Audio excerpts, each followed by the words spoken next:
نوێنەری حکوومەتی هەرێمی لە ئەوروپای لە بەلجیکای وەنیە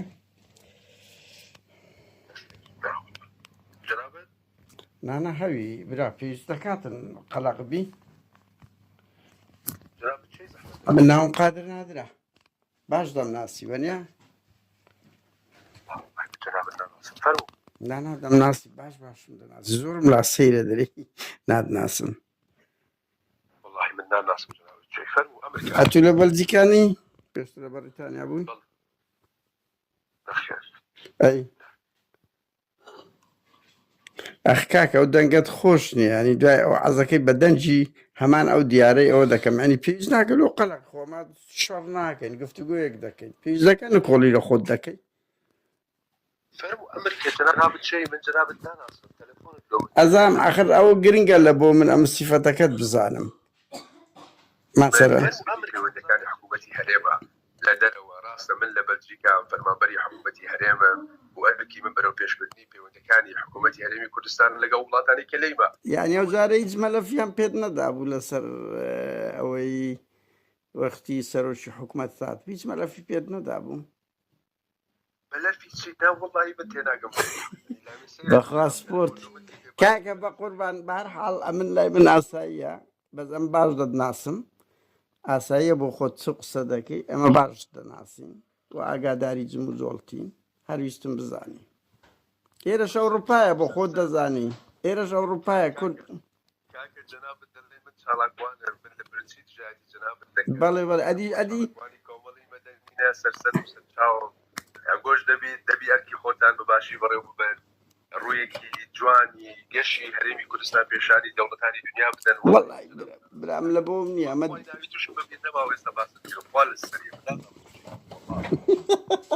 وەڵی بەهەرحاڵ براکەم باکات نەگرم مادام بەو دیوەی قسە دەکەی بەس وەڵی ئەمن بۆ خۆم حەزم لە ئینسانی ڕاستەوخۆیە ئەسە لەگە ئومێد خۆشناوی قسەم کرد زۆر بە ڕاشکاوی هەموو شتێکی کرد بەس وەڵایە تو تەمسیلە دەکەی لە من باشتر کێشە نییە براکەم ئەتوو کە باشمان دەناسی کە باشمان دەزانی و ئیش تو ئەمە دەزانی چییە لۆ لە بەریتانیا هاتیە بەلجیکای وە لە بەلجیکای چ دەکەی و لە ئێستاکە ئاگاداریشین بکەنە مەسوولی بەلجیکای زیاتی دلاوەر ئاشگەی جنابەت دیارە ئەو معلوماتانی وەری کردیە معلوماتی غەڵەتە هەڵەنا لە چێ وەرە کردیە وەڵی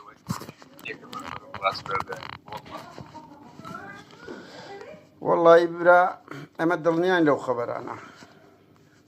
من هیوادارمە بۆشکی چاڵاکوانی کۆمەڵی بەدەنیە ئەرکی خۆتان بە جوانی ئەنجام بدەن کورە بە قوربانەکان گۆ لە خەڵک بگەڕێن کاچی من بە قوربان گۆ لە خەڵک بگەڕێن لە ئەوروپای هەوڵی تیرۆریستی نەدەن مەکی ئامێدی بکوژن لەسەرەوەی بەدەو قسە دەکا بە دوای ئێمەمانان نەسوڕێنەوە ئەمە کەتبوونە دوو ئەنفال و هەڵەبجەی ئەمە کەتبوونە دژی تورکیا و ئێران ئەو جم و جۆڵانەی گۆیە ئەو ئێرهابانەی گۆیە حکوومەتی هەڵگری سێپیابی ئاشتی و ئازادی کورە بە قوربان ئەنگۆ چل کاکە تۆ قسەی قسە کەس ڕێگریشی لە جەنابەت نەکردێ کەس هەوڵی کوشتنی جەنابیش تۆ سالانی جەنابی ئەولی ئەمە نازانم ئیمن لێدا ئیمن کە بە دوات چوون بۆ بەس ئیمەکی بە خۆ ئێستا مەفرەزەک پۆلی زوام تابعی دەکات لە دەستەنگۆیە ئەوە یەک دوو دەیان دەزانم چ نوێنەری حکوومەتێکی ئەی هاوار هەوڵی کوشتنی مەکی ئامێدی درایە تێم دەگەی هەوڵی کوشتنی مەکی ئامێدی درایە نیو مەفرەزەی پۆلیسی مخابەراتی بەل ئەڵمانیم تابعی دەکە دەرێ ئاگام لێ نییە ئەو هەموو کەیسە ڕوویدای باشە لۆ لە ئەوروپای وڵی بدارنا نازانم چێشن بەس من ئەوە دەزانم بڵێم کە حکوومەتی هەرێم هیچ جارێک هەوڵی کەس نادە هاوشتمانی خۆی بکوژی لەسەر چه ئاساسێک من دەڵێم ئیمانمە بە دیموکراتیەت باشە پرسیارێک لێ بکەم تو ویژدانت ئەو هەموو پرۆتستۆیە دەولیە لە ئەوروپای لەونگۆ دەکرێتن باشە لۆ جوابی خەڵک نادەنەوە ئەو هەموو منەزەماتە بووە خەڵک تا ئێستاکە 6 مانگ لە ژۆری بی لە بۆی نەبی پارێزەرەکەی بگاتەکنی ئیمزا بکە تو نوێنەری چ کورە بابە تو نوێنەری حکوومەتی لە ئەوروپای نوێنەری حکوومەتی لە ئەوروپای دەستگای خاص هەیە و باسییان کردی ئەو خەڵکی کە گیرای لەسەر چه ئاساسێک گیرایە ئەتوەگەر بێ ئەمنیەتی قەومی وڵاتی خۆتێک بدەیت حکوومەتی قەی ناکە دامانە حکایەتە ناڕازگۆیی گۆ تەبیعیە بەس نابی پارێزەری هەبی دامانە داعشە نابی پارێزەری هەبی نابی پارێزەر بگاتەکنی کورە کاگە تو نوێنەری حکوومەتی هەرێمی ئێستا هەر کەسێک بێ لە قا بکات و دەبی بە ناوی حکوومەت تۆ نمایندەی حکوومەتی هەرێمی کورە بابا ئەو قسە عەشائیریە بە قوربان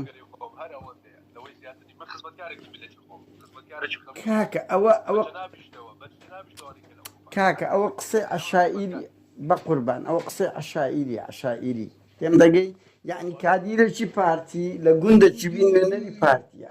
کادیرێکی حکومی کورە لە براکەم وەڵای کەس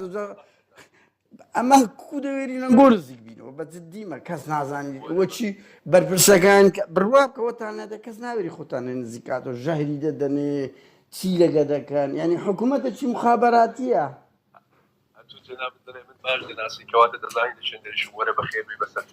ئارە وەڵامە دێن بەس کورە بابە مشکلەمان نییە بە قوربان ئەنگەوە لە کۆر خەڵک بگەڕێن خەڵک و خەباتی لەوەی کرد سیستەمەشی دیموکراتی مەدەنی کورە بابەتە پێیسمان چ پێیە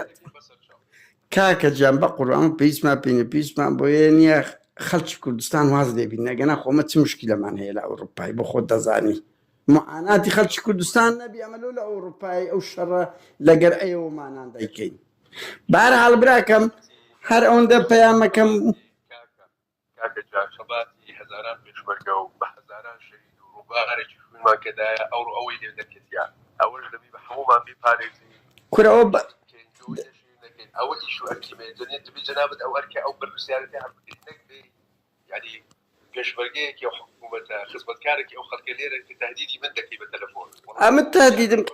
ئەوە دەنگتم با پێت بڵێم ئەو دەنگە هەموو تەزیل کرایە بڕۆ شکایەت کە بزانە تهدیدی تێدایە دەم دەگەی آخر دەخت چ دەبێت تهدید کرێ کورە بە قوربانم گوت چاوەکەی من ئەزانین چییە ئێوە زۆر سەیرن وەکو حیزبی بەعس خەڵک دەگرن و ئیتر لەو لایشتر دەرێ ئەمە هێزەکی اشتراکی دیموکراتین چاوەکەم ئەتوو بەس سەیر بکە ئەو هەموو راپۆرتە نێودەوڵەتیە باشە ئەمنستی هەمەڕە باشە باش ئەو یعنی ئەو هەموو ڕێکخراوە نێودەوڵەتیە ئیدانەتان دەکا باشە ئەوانەش درۆ دەکەن ناڕاستن هیچ ڕێکخراوێکی نێودەوڵەتی ئیدارەی حکوومەتی هەرێمی نەکردیە ئەو شەفافیەتە و ئەو دیموکراسی ئێستا لە هەرێمی کوردستان هەیە مۆدیلێکی جوان ئەی ئەمنستی هەمەڕ ڕایت وۆ چوو بەڕاستە کورە تو نوکتە بەڕاستیمە ینی ئەو قەناعەتەتان هەیە ئەدیلۆ خەڵک لەو هەولێر و بادینانەی دوێنێ پێرە بابەکان ویستیان خۆ پیشاندان بکەن سی پیاوی بە تەمەن و گەنج 16 6 منداڵتان گرتیە ئەدی بە چ نوێنەری حکوومەتی هەرێمی لە ئەوروپای کورە بابەوازە شعر و پەخشانەی بینە بە قوربان ئەتو یەکێک لە بەرپرسەکانی دەبێ بەرپرسی بەلجیکاش ئایندەیەکی زۆر نزیک و باش دەزانین دەتناسین پێیز ناکە ئەدێت لۆ لە بەلجیکا بڕۆ گوندەکانی چۆمان لە خۆ لێ دانیشە مادام ئاگەر لە هیچ نییە بە جددیمە یعنی بڕۆ گوندەکانی چۆمان